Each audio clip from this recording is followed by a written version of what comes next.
Welcome back to the Purpose Driven Investor Podcast. Today, I'm joined by someone who's in the middle of some of the biggest changes in real estate finance over the last 20 years. He's helped facilitate more than $8 billion in real estate transactions, bought nearly 2,000 properties, helped build Blackstone's BTR Finance, founded the REI Expo, and today he's the CEO of Turnus. But what really interests me isn't the size and the numbers, it's how he continues to lead people, continue to serve investors instead of Wall Street. So, Tim, thanks for being here. Robert, thanks for having me, man. All right. Well, let's kick it off here and start about your story. And really, I like to start about the beginning. I imagine you weren't born running billion-dollar lending platforms. So tell us about the young Tim. How'd you find real estate? What was your first deal? Young Tim graduated high school late out of summer school because young Tim had attendance problems. Young Tim went to the Marine Corps because college wasn't an option, and he thought it sounded cool to be James Bond and travel the world. And then I grew up in the construction industry with my stepdad, my mom building houses, my grandparents were realtors, so I'd kind of always been around real estate. When I got out of the Marine Corps, I got a job as a project manager, and golly, just ran construction and owner finance sales for a year. And at the end of the year, the guy that owned the company said, "Hey, do you want me to teach you how to buy houses?" I said, "Absolutely." So the first house was 811 Kelso in Dallas, Texas. This would have been in 2002. I get confused. We drive by, there's a for rent sign nailed to the tree, and my boss, mentor at the time, Tim Cox, is like, "Hey, we're going to try to buy this house." I'm like, "You're an idiot, dude. It says for rent. It doesn't say for sale." He's like, Let's go. "Let me show you how this works," right? And so we cold call these people. It's a phone number out of state. The house like isn't being mowed. They just inherited the house and they wanted to rent it out. And I found out where the key was so I could go in and look at renting it. I didn't tell him I wanted to buy it. And then his stick with the way he did it is like the next day we called and said, "Hey, I talked to my parents and they said they'd loan me the money, but I can only give you $40,000." By the way, back then that house was worth like $120. Today it's probably worth $450. So there's another part of that. And it was crazy. I asked $40,000 and offered $40,000, and they counted like 85 or 83. I can't remember. And my boss was like, "That's good." And I was like, "How is that good?" Right? Because you have to remember, like the year before, this is kind of lesson number one in real estate investing. What's a lot of money to some people isn't a lot of money to others.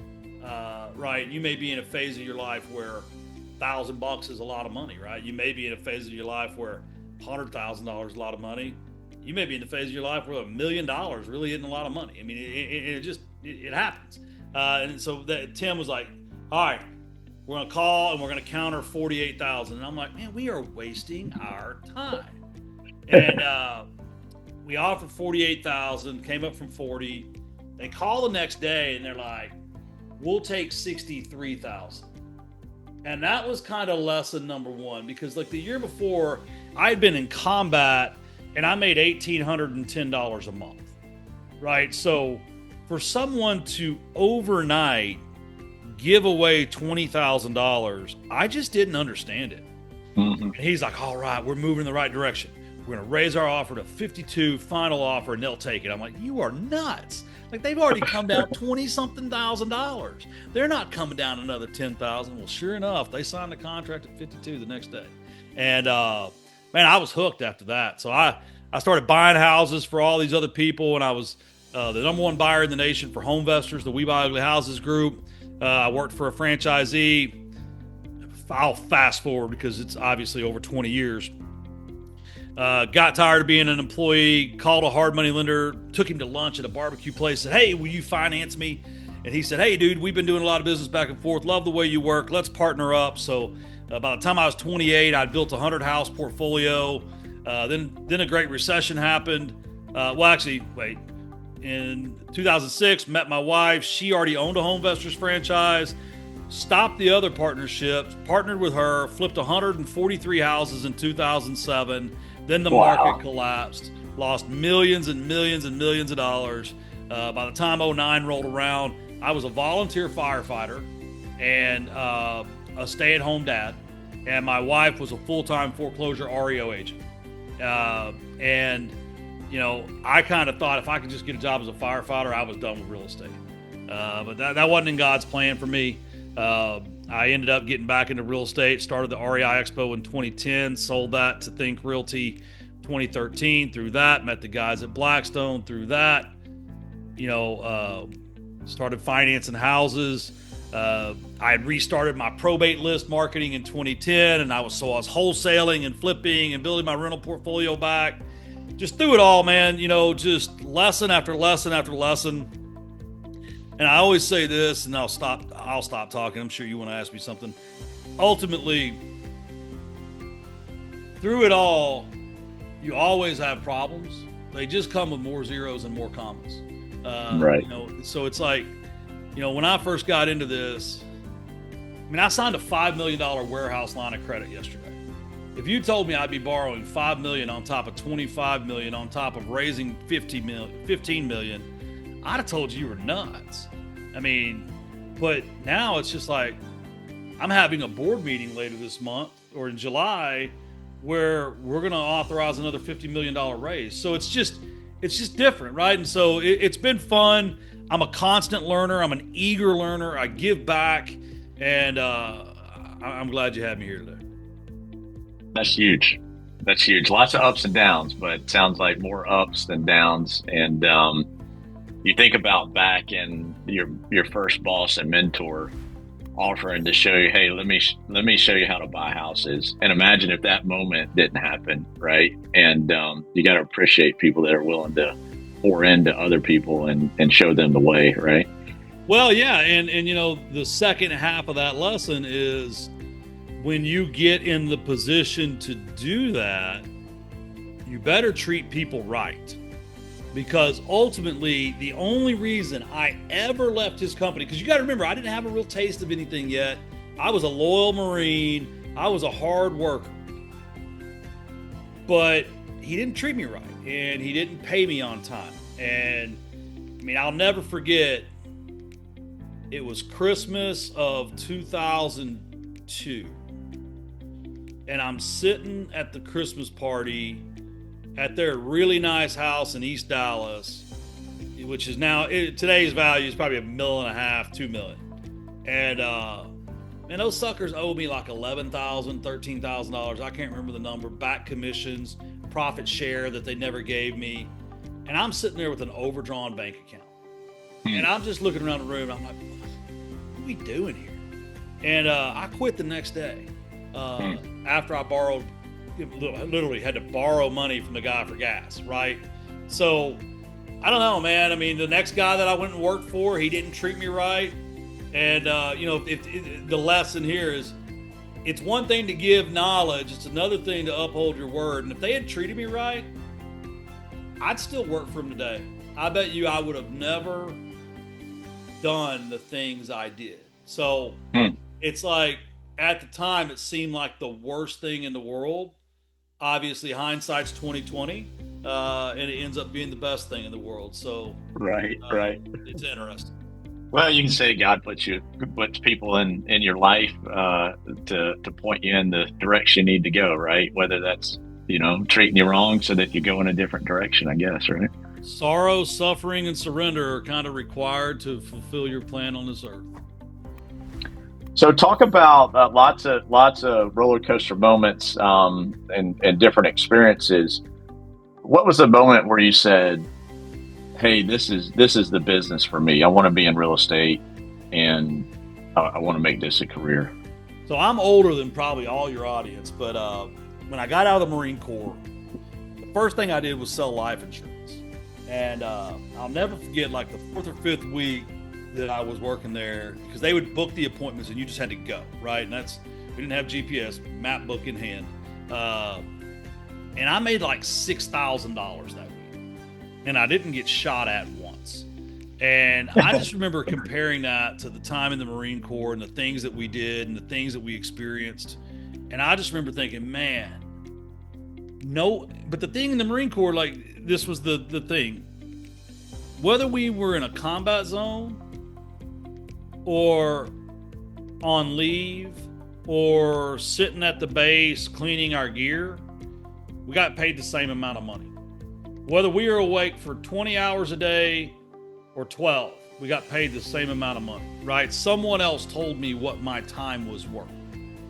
And I remember when I got that first $6,300 check for a week's worth of work, I remember thinking, nobody will ever tell me what my time's worth again. And that was really the inflection point. And that's why I always wanted upside. I started really wanting commission plus equity, that kind of thing. And then I bought a Carlton Sheets course, no money down real estate. It was great for me because I didn't have any money. And it was just, I don't know. When I got out of the Marine Corps, my gunnery sergeant gave me the Rich Dad Poor Dad book. And, nice. Robert Kiyosaki was a former Marine as well. And I remember reading it and thinking, there you go. And so I think it was a combination of, I don't come from much. I've had to fire a family and evict family out of houses. We are East Texas through and through. And so I just always had a desire for more, and not just money. I'll tell you, Robert. I mean, I didn't get to go to college because I was a little bit of an S-head. But on July 10th, I'm taking my son to all 7 Ivy League college football programs because he gets amazing grades and he has perfect attendance and he's a great athlete. And I think he could go get an Ivy League education. So what a great American story wouldn't it be as an entrepreneur to come from a broken family that couldn't afford college and I couldn't even get in with my grades to in one generation turn it around to where my child could go to the Ivy Leagues. That's huge. That's a great story and a great accomplishment, right? For me, well, your son too. He wants to play for the University of Texas. And I said, buddy, you ain't 6 foot tall, man. But you're brilliant, right? He's 4.9 something GPA out of 5. I mean, all honors and AP class. You can go to the Ivies. So yeah, it's fun. Man, I tell you, going to the Ivies, playing football, networking there will surely pay off, right? And reworking your brain to the way that those guys think, I imagine it would be huge. Well, and I think that's what a lot of Americans don't do right, is they don't put themselves outside of their comfort zone of their youth. And that's what the Marine Corps did for me, right? It gave me culture. It got me around other ethnicities, other religions, other nationalities, right? It showed me what the world's like. And that's why, he wants to join the Naval Academy even, or maybe be a Marine Corps officer. I would rather him not, but that's just me now because I'm an old man and you worry about your kids. But to go to one of those Ivy League schools and to get that culture, get that experience, get that education, the networking would be huge. But I believe it would make him such a well-rounded man that he could go on to lead his family and his businesses or whatever just so much better. Love that. That's great. All right, so let's move on to purpose. Title of the podcast, Purpose-Driven Investor. Money obviously matters, but we believe purpose lasts, and I imagine you're on the same page. So what's the mission for you that gets you out of bed every single day? I'm 48 years old. I don't have to work. We're good. We could retire right now. And I kind of did retire from, call it 2018 to 2021. My son was, getting near the end of my oldest son was getting near the end of high school, and he was going to go play college ball and all that. And so I kind of took those years off, and we would flip a house a month or something. And I know that may sound like great to some people on this podcast, but remember, I've done 20, 30, 40 a month in parts of my career. So a house a month is kind of a sleep, boring work for me. That's retirement for you, right? Yeah. I mean, so we went public on Finance of America. So B2R Finance merged with Finance of America and went public via SPAC in 2021. At that time, I have no non-competes. I'm not restricted by any agreements, and I got a little money, and I'm day trading. And a good friend of mine, I'm getting to your purpose question, I promise. Jeff Tesh, the CEO and founder of RCN Capital, called me and said, "Hey, what are you doing?" And I said, "Oh, day trading." He goes, "Oh my God, what a waste of your talent." Like, he's just such a great man. He goes, "Come on, man, join me at RCN, help me, do these things." And I was like, "Nah, I'm good." And then he was going to be in town. His son was going to TCU, and he calls. He's like, "Let's go play golf." I was like, "Oh yeah, let's go play golf." So we go play golf. He's like, "Tim, I'm telling you, you're wasting your talent. You're brilliant, this and that. Let's find a way to make it work." And I was like, "All right, tell you what, no direct reports, no office. I'll travel when I need to, not just because you want me to." And there was something. I said, "I report. No, I only answer to you, and that's it." And he was like, "We can make this work." And so we worked through it. It took about 6 months. In December of 21, I became the executive director of RCN Capital. And first time in 5 years, my mind was on fire again. That's awesome. And I was working and thinking.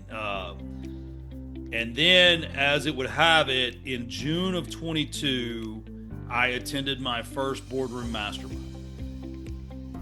And then I see all these people that aren't lazy, right? And I see all these people that are chewing it up, man, making it happen. And I'm like, okay. And between June of 22 and March of 23, I'd gone to 4 boardroom meetings. And in March of 23, I drove to Salt Lake City, Utah for a conference, took my family with me. We took them up to Park Cities. They skied while I worked. And I re-listened to Simon Sinek's book, Start With Why. And it's funny, if anybody's listened to this and you've already read it once, the first time you listen to it, you miss the meaning. The first time you read it or listen to it, I'm going to say listen because I don't read. I'm too ADD for that. I listen at like 1.7 times speed. The first time you do it, it's all about you. Your why, your why, your why. Once you've been in business long enough, if you listen to it again, it's about understanding the customer's why. And I'm a passionate guy. You've been in rooms with me.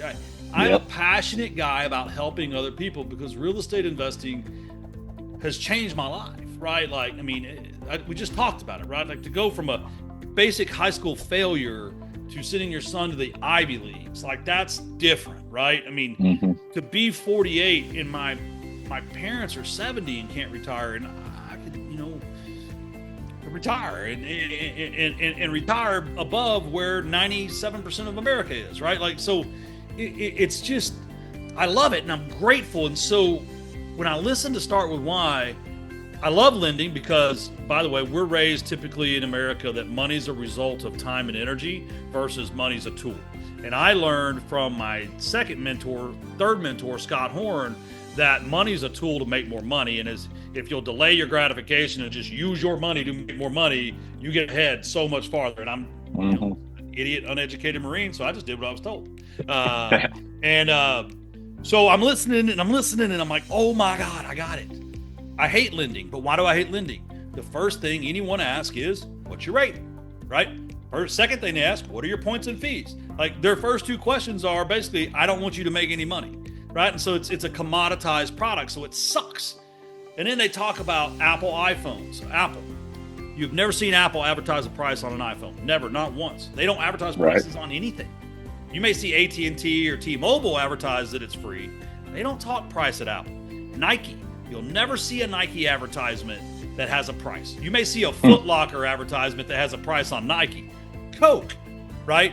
They put their polar bears and crap on TV. They don't put a price. There is no price associated with an intrinsic feeling, right? And so Simon Sinek's book, when you really dive into it once you get a little bit of experience as an entrepreneur, You learn to find the purpose behind your customer, and if you can fulfill the purpose behind your customer, they'll do business with you regardless of price, regardless, because you fill the need for them. So I said, okay, I've met thousands of investors. I've got hundreds of investors out there that tell me I've made them a millionaire, because I've always just been a helper, like, since like 2010 when I started the REI Expo. And we grew that to where it was 1,800 people per year. I mean, it was a big event. And that was before all this Facebook stuff. So with that, I was like, okay, what 3 things? Simon talks about figure out what the core motivation. What 3 things does every real estate investor want? And I thought, okay, everyone I've met, what are the 3 things? And I came up with this. Ultimately, everyone that's listening to this probably just wants to make a little bit of money, right? Maybe they don't come from a great family. Maybe they didn't get to go to college. Maybe they feel like they've tapped out at their W-2 job. They just want to make a little bit of money. So, Robert, that's what that first triangle is in the logo. Love it. Second thing, once people start making a little bit of money, they want that cash flow, that passive income, that mailbox money. Call it whatever you want to call it, right? But that's the second thing, right? And so that's the second triangle that's a part of the triangle logo. If you're just listening to this, you're not watching the video, you have no idea what I'm pointing at. But if you look at the Turnus logo, it's a triangle that is made up of 3 triangles. And the third reason everyone stays in this business is to build a legacy and create wealth. Because we all of a sudden see, oh my God, in general, most of us started with nothing, and here's a way to become a millionaire in America. Yeah. Here's a way that slowly over time, I could leave my children, tens of millions of dollars. I mean, my 16-year-old son and I were talking about death taxes yesterday and about trust and these things because, by the way, never had that conversation with my parents. There was no need, right?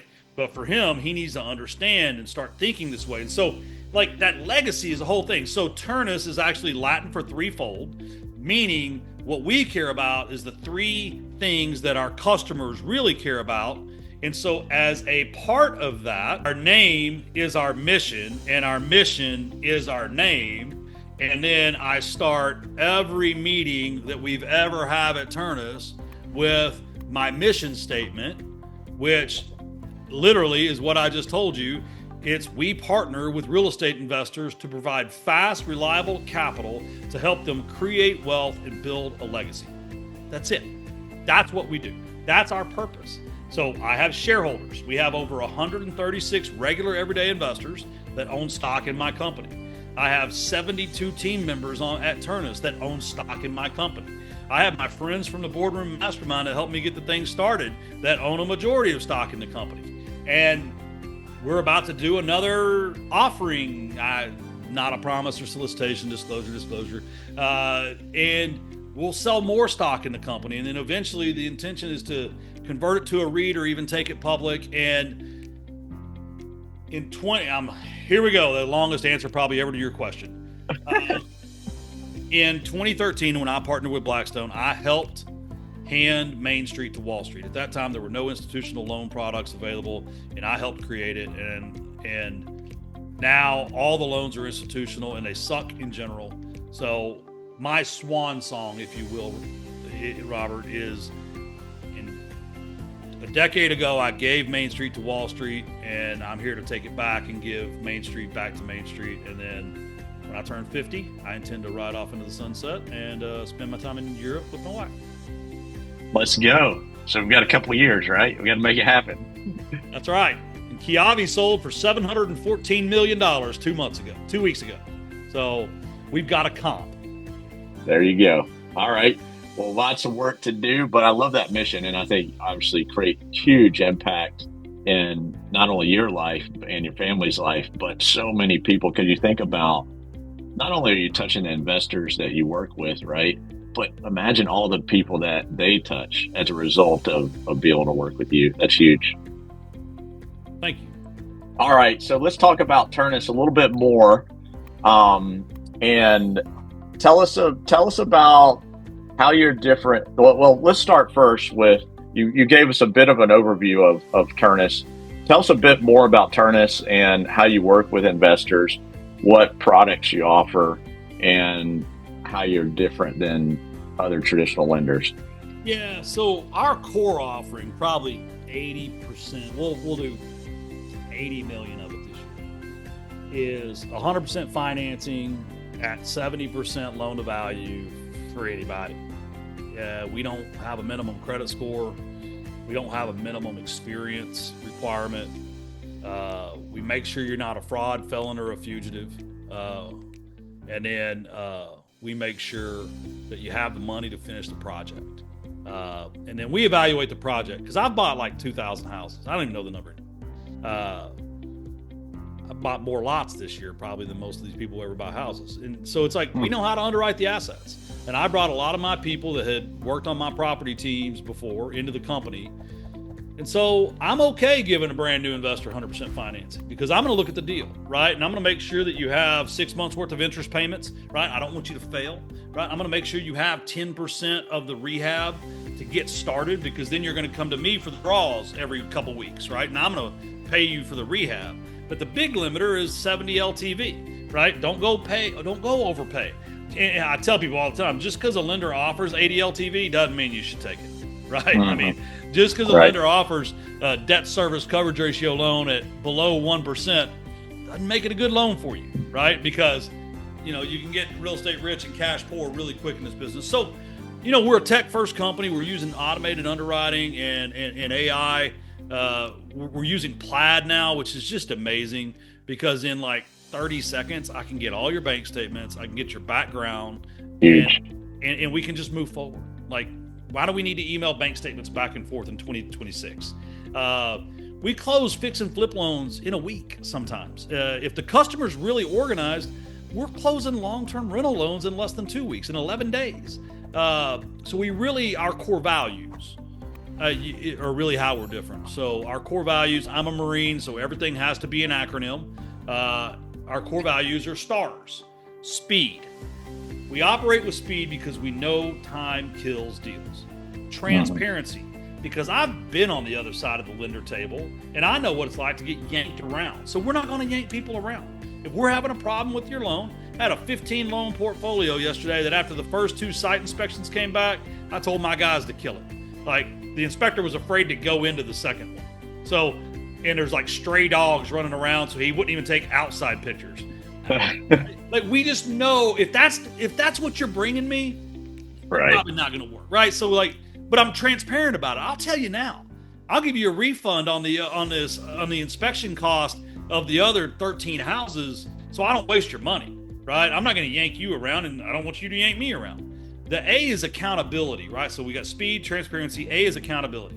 I personally believe accountability is like the number one flaw in American society right now. Everything is someone else's fault. It's never mine. It's never yours. We can blame it and point fingers. And I enforce that on myself. When the company falls short, it's my fault. I encourage it on my team to own up.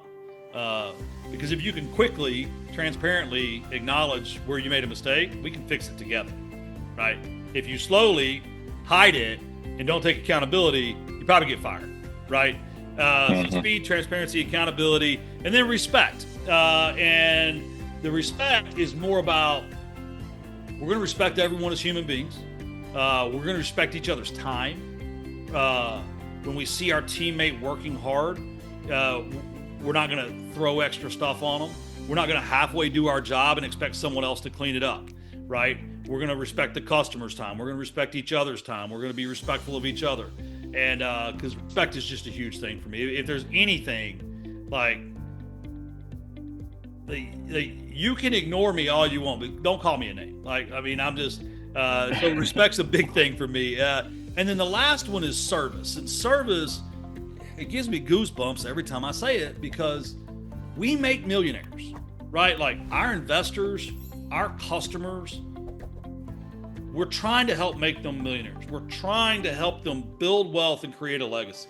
And I need my team to know that. My team has stock in this company. We're trying to lift everyone up together. We're trying to all win together.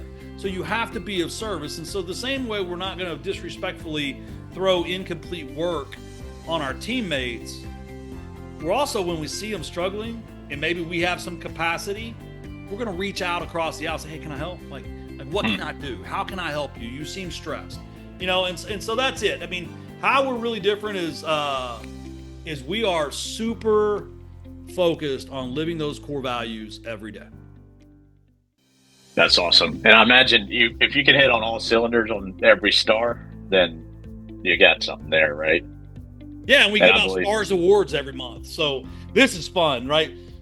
So there's an email address, stars@turnus.com, that anyone in the company can email and nominate anyone in the company except for the executive leadership. And so every month at the monthly meeting, we give away the Stars Award. And it's a real award because you get either $500 cash on your next payroll, or you get 500 shares in the company. And let's go. That's huge. Right. But it's, as the CEO, to take a step back with the purpose behind it. Every month I read 30 to 70 emails in that inbox. Cool. And I'm able to see who my rising stars are. I'm able to see who cares enough about their team, because when I nominate you, I don't get anything, right? It's just, I care about you. And I really like to look at the ones that, where it's someone nominating someone from a different department, right? It's one thing to nominate your buddy next door to you, right? But when you're nominating someone from your department, like when a loan officer nominates a processor or a closer or the draw team, those are the things. I get so much information about my company from that it's something that's really special. And it wasn't my idea. It was my chief operating officer's idea, because she's all about people and processes. Yeah. What a culture. I love that. And I imagine that creates a great culture. How big's the team there? We are at 57 or 58 full-time, and it's like a total of 72, including contractors. Man, that's a big team. In how many years? We opened our doors in January of 2024. Wow. That's incredible. Congrats on that. That's huge. All right. So let's talk about the market. Obviously, lots of uncertainty right now, whether it be rates or inventory, insurance, construction costs, so on. Where do you think the biggest opportunities are today as you look at the market? You're doing a lot of loans, you see a lot of opportunities. What do you think the biggest opportunity is today? The probably most constant thing in my 24 years of real estate investing is buying a home at 70 to 90% of the median home price for the area. Mm-hmm. And I think too many people overlook that segment and don't understand what they're looking for. It's not a $80,000 house. It's not a $200,000 house. What it is if all the houses in the neighborhood are worth $400,000 and you can get a $350,000 house, you're golden. That house is most likely going to cash flow because it's most likely going to be comparable to apartment rents in the general area.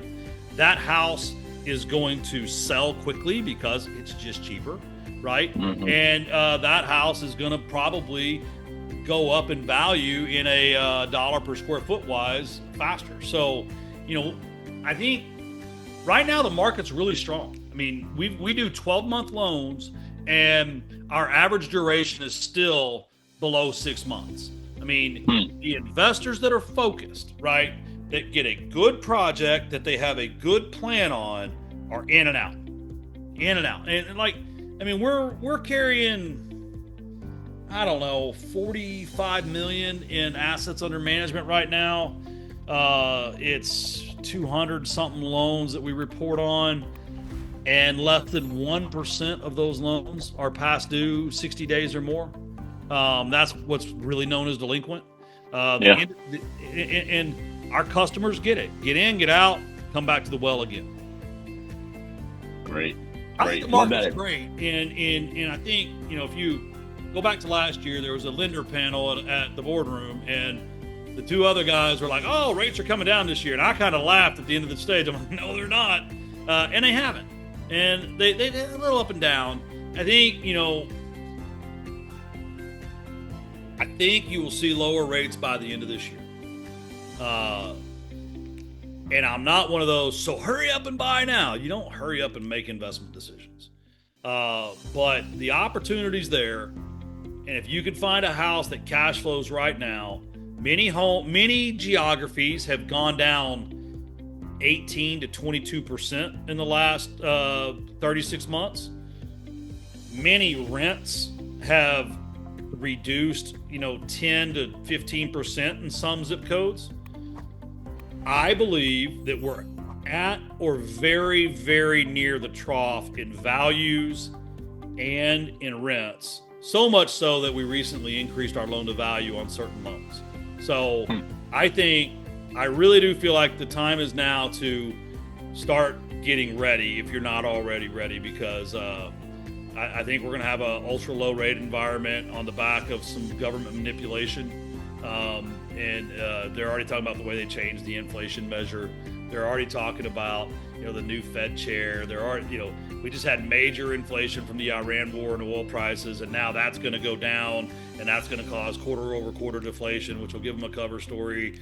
It's low rates are coming, and like him or love him, it's because the President of the United States has a lot of commercial real estate he needs to refi.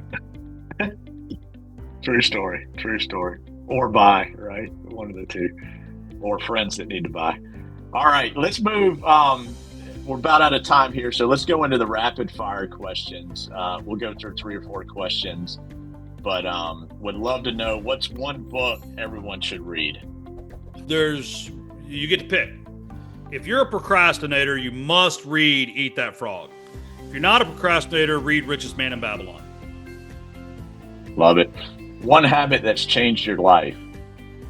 Going to church. Amen. If you lost everything tomorrow, what would you do first? Go to church. No, I won't be that easy on you, but that is what I would do. Man, I'd get in my truck or take a walk and go find a distressed house and use the knowledge I have to go make some money. All right.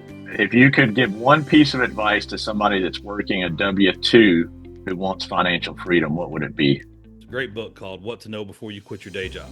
I think Kiyosaki wrote it. I can't remember who. Don't quit. W-2 makes you a better borrower. W-2 gives you security. W-2 keeps you from buying a house because you need to buy a house because you need to make money.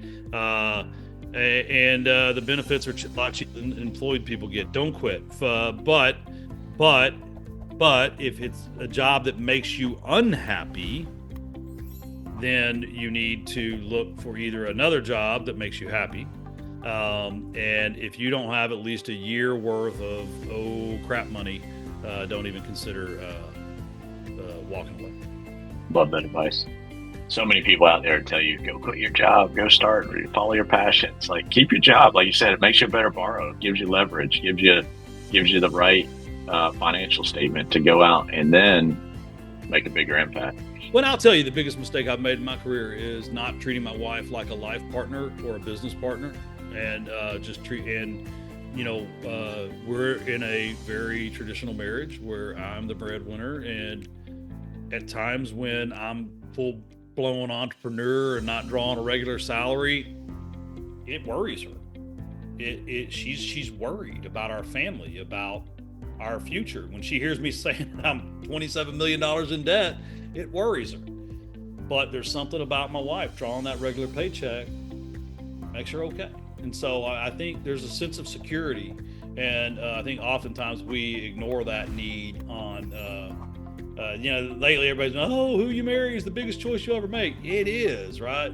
But actually the biggest choice you'll ever make is how much you respect them and actually tend to their needs. Mm-hmm. Mm-hmm. Love that. All right. Well, Tim, I appreciate you coming on. This has been awesome. If somebody wants to learn more about Turnus or reach out, what's the best way to do that? Yes, I'm at Tim Herriage on all the social channels. If you Google Turnus, we're Turnus.com. We are not John Turnus, the Apple CEO. I'm joking around now that they named their new CEO after me. Turnus.com. First thing I bought was a $15,000 UL. My wife thought I was crazy, and I am. But yeah, I'm pretty easy to find. I'm the only Tim Herriage out there. Love it. Well, appreciate you joining. Thank you to everyone that's listened. Hopefully you found that helpful. I did. Learned quite a bit. So thank you again, Tim. Thanks, Robert. All right.